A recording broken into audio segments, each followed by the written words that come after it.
Christopher Shawn Shaw is an award-winning filmmaker and owner of Anchor Productions and recently released a comedy called Church People. Christopher, thank you for joining me on the call. Thank you so much for having me. I'm honored to be here. Let's talk about Church People. You released the film, and Thor Ramsey was in it, Erin Cahill. You featured Stephen Baldwin and William Billy Baldwin and Chynna Phillips, and Michael Monks, Donald Faison, and Joey Fatone. And what a lineup. Great cast. They were great in the movie. Yeah. So it's a comedy based on a mega church and what they do to entertain people, and how the gospel it's not on the altar anymore. It's not on their radar. It's nothing. So how did you come up with this concept, which is so true today because we see so much of that going on? And I love the way that you did that. Can you talk about that a little bit? Yes. However, I did not come up with the concept. Thor Ramsey is the original writer on it. We had three writers on the movie: Thor Ramsey, Wes Halula, and Bob Sines. So it started with Thor, and he came up with the premise. And originally, it was it's kind of a funny backstory. He had a pitch meeting with I think it was Sony Affirm or whatever. I don't know if Affirm was around yet, but the faith division of Sony gave him the opportunity to pitch some projects. So he had some general market projects he was pitching, and he stayed up and went out to eat with friends the night before and was like practicing his pitch. But they weren't faith-based per se. They were just general market scripts. And so he got through his pitches, and they're like, yeah, do you have anything that's, more faith-based? And he didn't have the full script for it, but he said, well, I have this one that I'm working on called it's called Youth Group, and it's about a youth pastor in crisis. And they're like, we want to see that. So he went back and finished the script, and he and somebody at Sony, Josh Nadler, went through, I think he said like 5 or 6 rewrites. What he said was, you need a big idea to bring the characters together at the end. And he's like, okay, well, I'll have my antennas up for a big idea.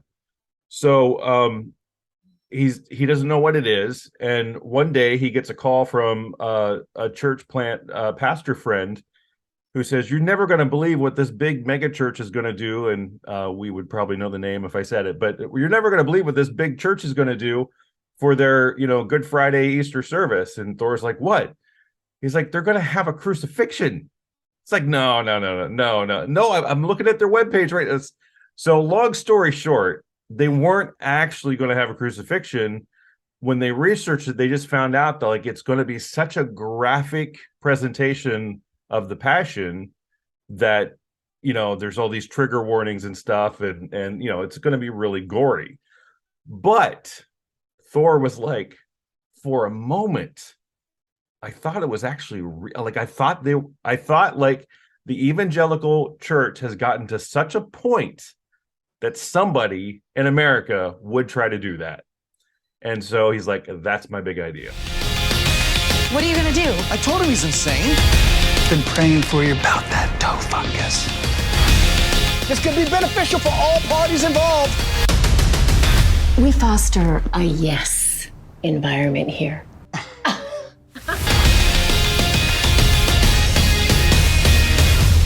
God wanted me to marry you, and you could be my wife. I have an answer for you. And it got in front of Stephen Baldwin, and he replied and was like, who do I speak with directly to see how I can best support your vision for this project? Like, wow, okay.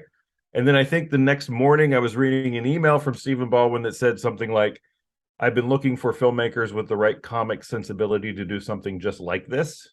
And so that turned into a phone call, that turned into an in-person meeting. And then in 2013, I think he was officially on board to help us find the funding. And I thought, oh, wow, we could be shooting this year. No. No. It wasn't until 3.5 years later that we were rolling cameras. So, I love the way that God, just supplied it just when you needed it. And then he actually got you the funding to finish it, to, to get it going and finish it. So through your films, and this film in particular, Church People, have you seen anybody come to Christ, or have you seen, God move in the film? And I mean, I've heard of multiple people sobbing over the climax and how much it impacted them. And so, and some people, like, they have all the feels, like they're laughing, they're crying, they're just, they get to experience all of it through viewing the film. And then that's viewing the film. Now, something interesting happened on set. We were filming the hilarious scene with Billy Baldwin and Chynna Phillips, who, by the way, did you know they're married in real life? I did know that. I did. Yeah, they've been married for about 3 decades. And that's the first time in Church People, if I'm not mistaken, it's the first time they've appeared on camera together as husband and wife. That's and, awesome. Playing husband and wife characters. So that was really cool. And I'm attached to another project that they've given us letters of intent to participate in. And it's a drama, and they would be the leads in that project if it all works out. But anyway, we're filming that scene, and I don't know if it was between takes or there was some kind of downtime, some kind of break or whatever it was, but there was, it was between takes, I guess. And most of our cast and crew weren't Christian. And so Thor, who's a pastor in real life, but he's also the star of the film, and he's an accomplished writer and so forth. But Thor got in an organic conversation. It just sort of happened with one of the crew members who started asking about the gospel. I forget how it went down exactly, but they made some kind of a comment, and Thor was like, well, that's not really the gospel. And so he's like, well, what is the gospel? And so Thor got to share with him for like 15 minutes or so. That's the best. A non-believing crew member. So stuff like that has certainly happened, and people are sharing the film with their friends and so forth. And I would imagine that some of them aren't believers, but I would say whether you're a believer or not, there's something for just about everybody in this film, because the characters are coming from different places. There's non-believing characters in the film. There's believing characters. There's wacky characters who are like off the rails, and there's a strong redemptive arc for multiple of those characters. So no matter where you are, not a believer or in your faith journey, there's probably at least 1 or 2 characters in the film you'll be able to relate to. Yeah, especially with churches today. There, a lot of them, you could almost say they were comic. Yeah, sadly. With their pulling. Is it like to work with Thor Ramsey? I've done many projects with Thor. I met Thor on social media.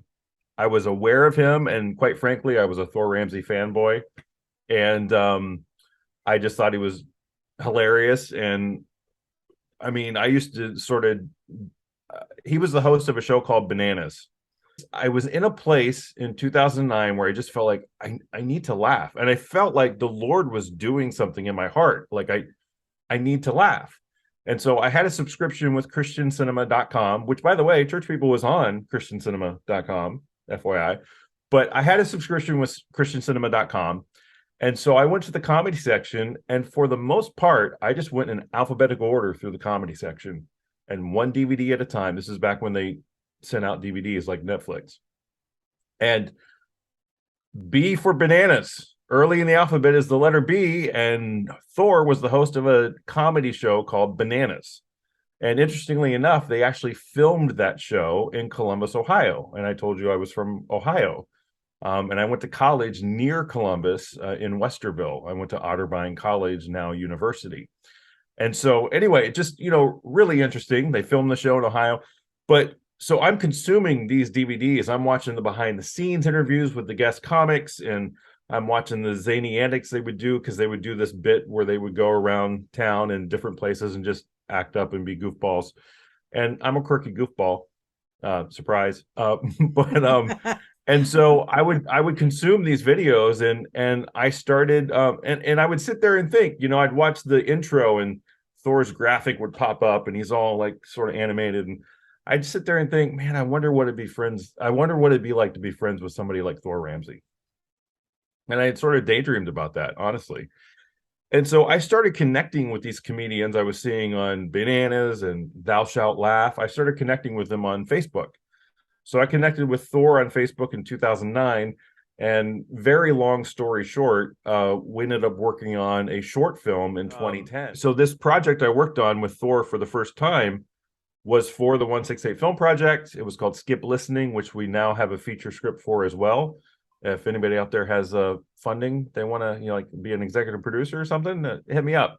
But it was very well received, and it was a comedy, and it was kind of an over the top comedy, but it had a message.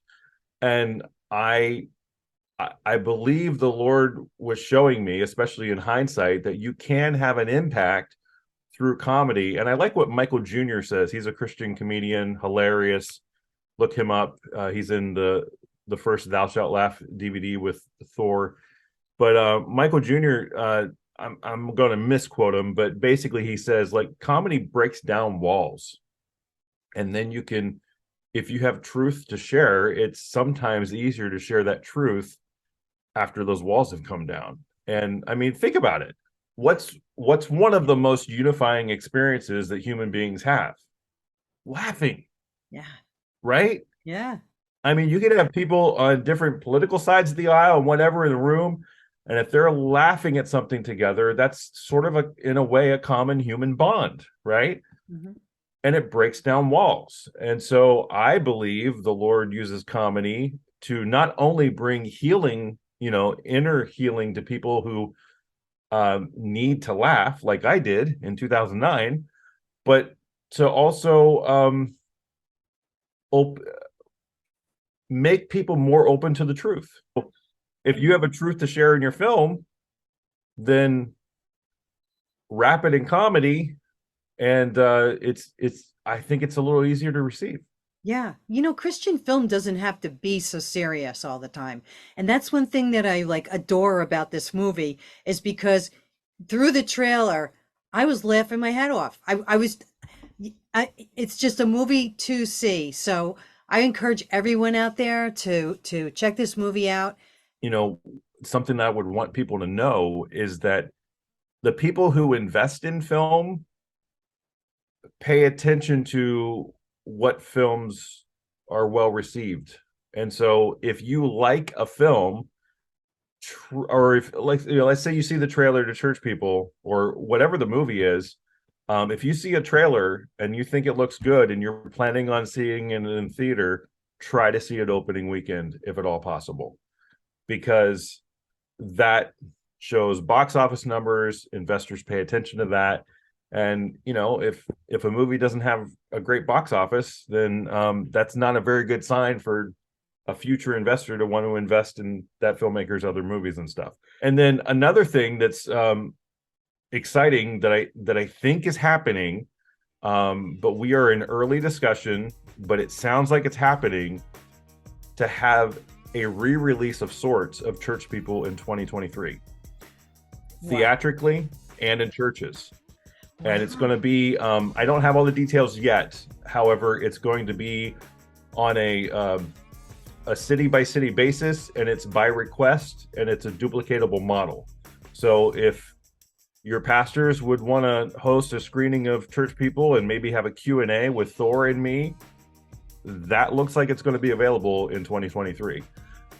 If you have a local theater that you want to bring the movie to, that looks like it's going to be available in 2023. So again, early discussions. I don't have all the details, but just keep an eye out at churchpeoplefilm.com, and also like our Facebook page. Just look up Church People Movie on Facebook and you'll find it there. Like our Facebook page and stay tuned there. I pray this program has strengthened and encouraged you. God loves laughter, and he wants you to live in joy. Won't you turn your sorrow into a smile and be contagious for the Lord today? Because God speaks to you every day. Are you listening to the call?